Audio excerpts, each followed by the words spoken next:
ताकत लगा करके काम करते हैं, ये सोचे बगैर कि परिणाम क्या निकलेगा। सम्मान की प्राप्ति कहीं नहीं होती, न घर के अंदर न घर के बाहर।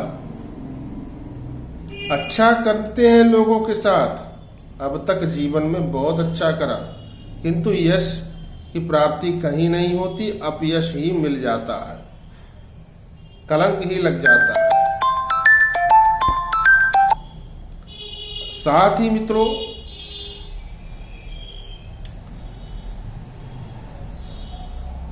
रातों की नींद उजड़ चुकी है,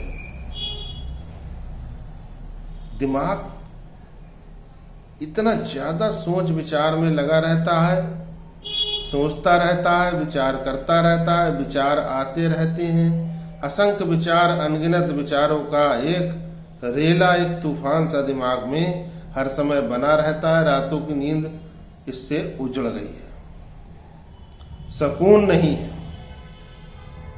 जीवन में जो सोचते हैं वो कभी होता ही नहीं, उसके उल्टा ही होता है। मित्रों, कभी कहीं से कोई मदद सामने से बढ़ के नहीं आती। रुपए पैसे से तो कोई क्या मदद करेगा, कोई गाइडलाइन देने वाला भी नहीं मिलता कि जो कुछ बता सके। ऐसा उन्हीं जातकों के साथ होता है मित्रों, जिनका कुंडली का 12 भाव डिस्टर्ब होता है। आकाश का ये घर है, आकाश से जो भी देवता है, आकाश से अर्थात इंद्र आदि देवता, कुबेर आदि देवता, उन देवताओं की कोई मदद नहीं मिलती मित्रों, क्योंकि मित्रों 12 भाव का जो कारक है वो देवगुरु बृहस्पति है। और जब देवगुरु बृहस्पति इस वजह से, क्योंकि उसका अपना घर ही जल रहा है, 12 भाव डिस्टर्ब हो रहा है, तो वो स्वयं मंदा हो जाता है बेचारा। मान लीजिए कोई घर का मुखिया है, अपना घर परिवार छोड़ करके कहीं बाहर प्रदेश में नौकरी करने गया, व्यापार करने गया, और उसके घर में किसी प्रकार की कोई घटना घट जाती है, उपद्रव मचता है, तो वो व्यक्ति खुद में बहुत दुखी होता है। तो फिर वो क्या सलाह दे, क्या गाइड करे, और फिर घर परिवार की किस प्रकार से वो मदद कर पाएगा? वो भी तो परेशान हो जाएगा बेचारा। 12 भाव के अंदर यदि बुध और राहु बैठे हो तो सर्वाधिक खराब फल करते हैं मित्रों। ऐसा जातक को ये कहने पर मजबूर होना पड़ता है कि मेरा तो जीवन नरक बन गया, घनघोर नरक मैं जीते जी भोग रहा हूं।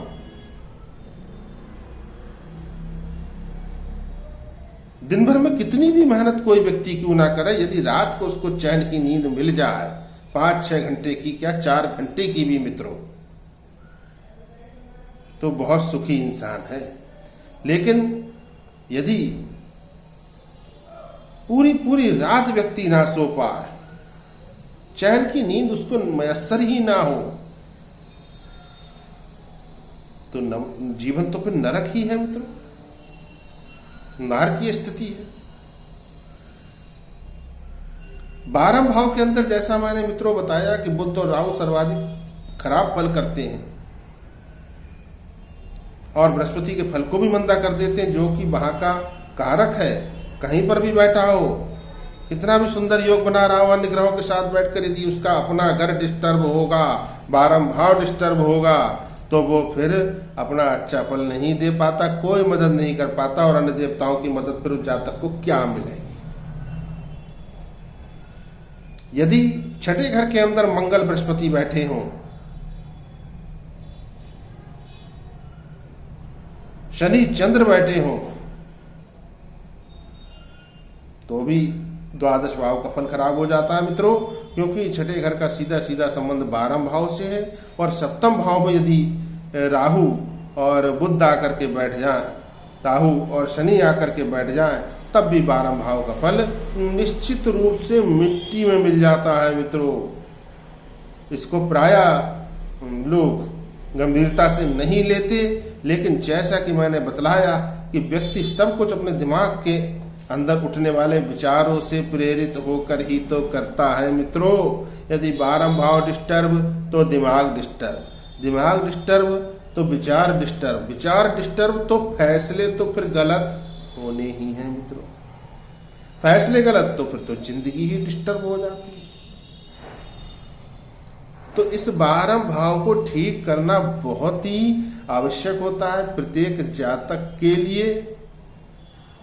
कुंडली का अंतिम घर किंतु सर्वाधिक महत्वपूर्ण, जैसे कि जीवन का अंतिम पड़ाव वृद्धावस्था किंतु सर्वाधिक महत्वपूर्ण, क्योंकि यदि वृद्धावस्था में ध्यान न रखा जाए तो उसकी क्षतिपूर्ति नहीं हो पाती। ठीक इसी प्रकार से मित्रों 12 भाव जो कि खुद में वृद्धावस्था का भी कारक है, सुख भोगने का कारक है, दुख भोगने का कारक है।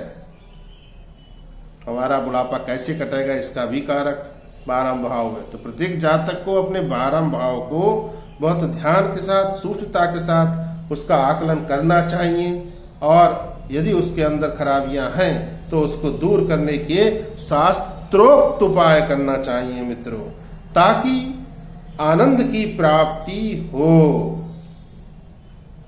जी हाँ मित्रों, तो देखिए आकाशीय काउंसिल में 12 भाव बहुत महत्वपूर्ण होता है। तो सबसे पहले तो ऐसे जातक जिनका 12 भाव डिस्टर्ब हो रहा है, उनको राहु को अनुकूल करने के, बुध को अनुकूल करने के उपाय करना चाहिए, और बृहस्पति देव को मजबूत और प्रसन्न करने के उपाय करने चाहिए।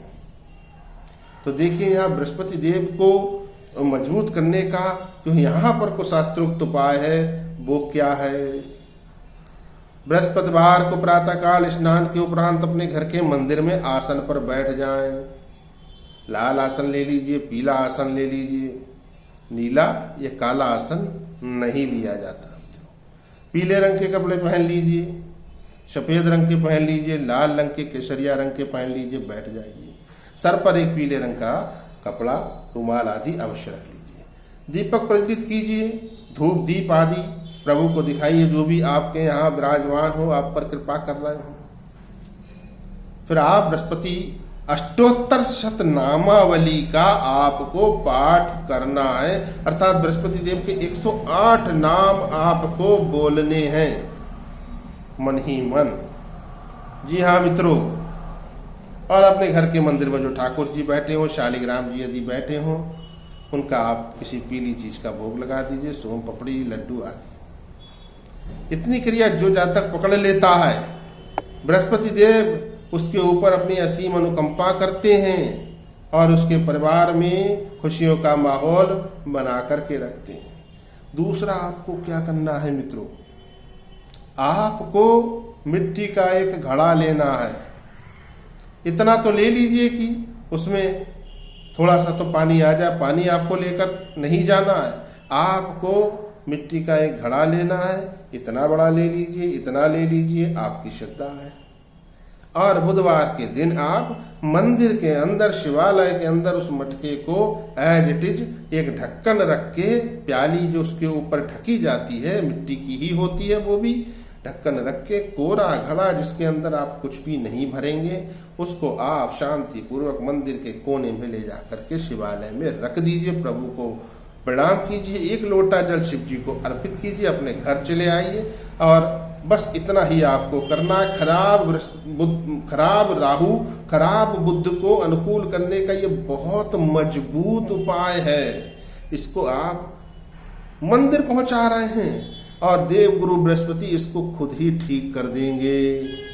आप अपने घर पे जब आएंगे ये पहुंचाकर, अपने घर पर आप एक बहुत मजबूत प्रसन्न बृहस्पति को अपने साथ लेकर के आएंगे, और आपने घर पर उनका पाठ तो कर ही लिया है। अब जब बृहस्पति देव आपके मजबूत हो जाएंगे तो फिर बुध और राहु की वो जो खराबी वहां 12 भाव में पैदा हो रही है, या 12 भाव किसी अन्य समीकरण से भी डिस्टर्ब हो रहा हो, वो बहुत अच्छा फल आपको करने लगेगा। चैन की नींद आपको मयस्सर होगी, आपके फैसले आपके हित में ही जाएंगे मित्रों, आपका अहित नहीं कर सकते, क्योंकि बृहस्पति देव बुद्धि, विवेक और ज्ञान देने वाले हैं। जिनके बृहस्पति देव मजबूत होते हैं, अनुकूल होते हैं, उनका संसार में कोई बाल बाका नहीं कर सकता। ठीक इसी प्रकार से जैसे कि पांडवों के साथ भगवान श्री कृष्ण खड़े थे। मैं आचार्य आशीष शास्त्री आपकी सेवा में अनवरत। मित्रों, वीडियो अच्छा लगा हो लाइक अवश्य कर दीजिए। चैनल पर पहली बार हो सब्सक्राइब का बटन दबा दीजिए और वीडियो को अधिक से अधिक शेयर करेंगे तो पुण्य की निश्चित रूप से आपको प्राप्ति होगी। मित्रों, कुछ पूछना हो निसंकोच कमेंट बॉक्स में आकर आप पूछ सकते हैं। जय सिया राम।